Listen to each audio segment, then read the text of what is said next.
হলো আপনাদেরকে আমি আগেও বলেছি যে তারা হিসাবের প্রশ্ন গত পরশুদিন আমরা যে ইলেকট্রনিক মিডিয়ার মাধ্যমে পেয়েছি।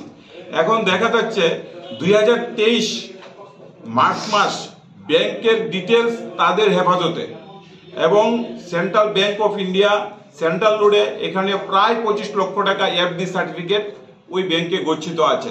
আমি ব্যাংক কর্তৃপক্ষের কাছে আমি বারংবার ওনাদেরকে অনুরোধ করেছি যে এই টাকাগুলি অন্তত যাতে নষ্ট না হয় সেই ব্যাপারে আপনি কঠোর পদক্ষেপ গ্রহণ করবেন। এবং ব্যাংকের কাছে আমার যে লেটার আমার লয়ার লেটার এবং ওএসপিএসে আমরা সেই ব্যাপারে কমপ্লেন করেছি। ব্যাংক তো এখন ব্যাংক অপারেটিং তারা করে 2023 মার্চ মাস থেকে ব্যাংক অপারেটিং তারা করছেন। তো আমি ডিসেম্বর পর্যন্ত 2022 ডিসেম্বর পর্যন্ত অলরেডি অডিটেড ব্যালেন্স শিট জমা আছে, ওইখানে প্রাপ্তি স্বীকারও হয়ে গেছে।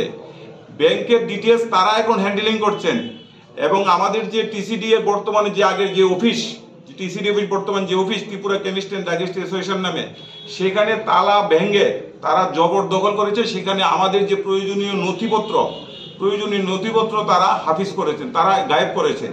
এবং সেই ব্যাপারে আমি হোম ডিপার্টমেন্টকে এখানে জানা আছে, আমি লেটার মাধ্যমে জমা দেওয়া আছে এবং সেই কপিও আমার কাছে এখানে আছে। তো এখন হিসাব কে দেবে? ব্যাংকের অ্যাকাউন্ট অপারেটিং তারা করে, হিসাব দেব আমি, এই হলো তাদের যুক্তি। এবং এখানে দেখেন উত্তম দেব উনি নিজেকে স্বঘোষিত বলে যে দাবি করে, উনি যে ব্যাংকের কাছে এই যে প্রয়োজনীয় ডকুমেন্ট আপনাদের কাছে তুলে ধরছি, উনি ব্যাংকের কাছে লেটার দিয়েছেন যে নাম চেঞ্জের জন্য। সেখানে আমি আপনাদেরকে অনুরোধ করছি আমাদের এসবি অ্যাকাউন্ট নাম্বার আপনারা নোট করে রাখবেন 19915099953। এই ব্যাংকের অ্যাকাউন্ট এসবি অ্যাকাউন্ট কারা এখন কার দখলে, কে অপারেটিং করছে, তাদের যে বিভিন্ন সময়ে যে তাদের কার্যকলাপ, এই কার্যকলাপের পরিপ্রেক্ষিতে আমাদের অল ইন্ডিয়া সংগঠন আমরা বীতশ্রদ্ধ হয়ে গেছি।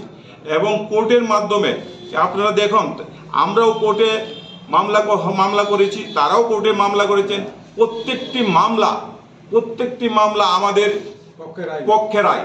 সেখানে কোর্টের জাজমেন্ট কপি এবং তাদের প্রতি যে ইনজাংশন সব তথ্য এখানে আছে, এই যে অর্ডারের কপি সেখানেও আমাদের কাছে আছে।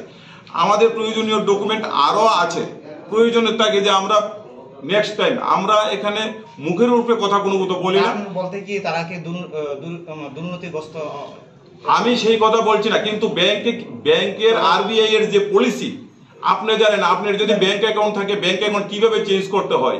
পূর্বের যারা জেনারেল সেক্রেটারি আমরা কিন্তু সেখানে ছিলাম, আজকে কোর্ট এবং এই কারণে যে ব্যাংকের যে নাম চেঞ্জ করতে গেলে তো একটা পলিসি আছে, আরবিআই এর একটা পলিসি আছে। পূর্বের জেনারেল সেক্রেটারি বা পূর্বের ট্রেজারার তাদের একটা এনওসি নিয়ে চেঞ্জ করতে হয়, কিন্তু তারা কিভাবে করলো সেটা উত্তর তারাই দিতে পারবো এবং ব্যাংক কর্তৃপক্ষ দিতে পারবো।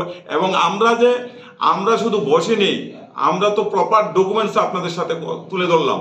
সেখানে ওএসপিএস এবং ব্যাংক ম্যানেজার, উকিল এবং আমরা দিয়েছি আমাদের রিসিপ্ট কপি, শুধু সাদা কাগজে না, সাদা কথা বলি না। আপনার কি মনে হয় যে তারা কি টাকা কোনো নয়ছয় করার কোনো ইলিগে আমরা তারা যে ইলিগে, আমার তো সন্দেহ হচ্ছে যে 25 লক্ষ টাকা ব্যাংকে সঠিকভাবে আছে কিনা এফডি সার্টিফিকেটগুলি।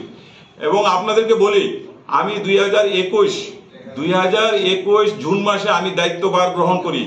আমি যখন দায়িত্বভার গ্রহণ করি, আমার পূর্বের জেনারেল সেক্রেটারি বা ট্রেজারার যারা ছিলেন, আমাকে দায়িত্ব যারা হ্যান্ডওভার দিয়েছেন, তখনকার সময়ে ব্যাংকের কোনো টাকা ছিল না।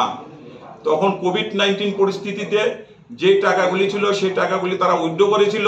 উইথড্রর পরিপ্রেক্ষিতে এজিএম সাধারণ সভা করবে বলে, কিন্তু কোভিড পরিস্থিতিতে তারা সেখানে সেই এজিএম সাধারণ সভা হয়নি। ছোট্ট পরিসরে আমাদের যে কনফারেন্স হলে 50 জন নিয়ে একটা এখানে কোভিডের যে নিয়ম, সেই নিয়ম অনুযায়ী একটা সাধারণ সভা করে সেটা তখন আমাদেরকে দায়িত্ব তুলে দেওয়া হয়েছে। সেই শূন্য পরিস্থিতিতে আমি 1.5 বছর এই সংগঠন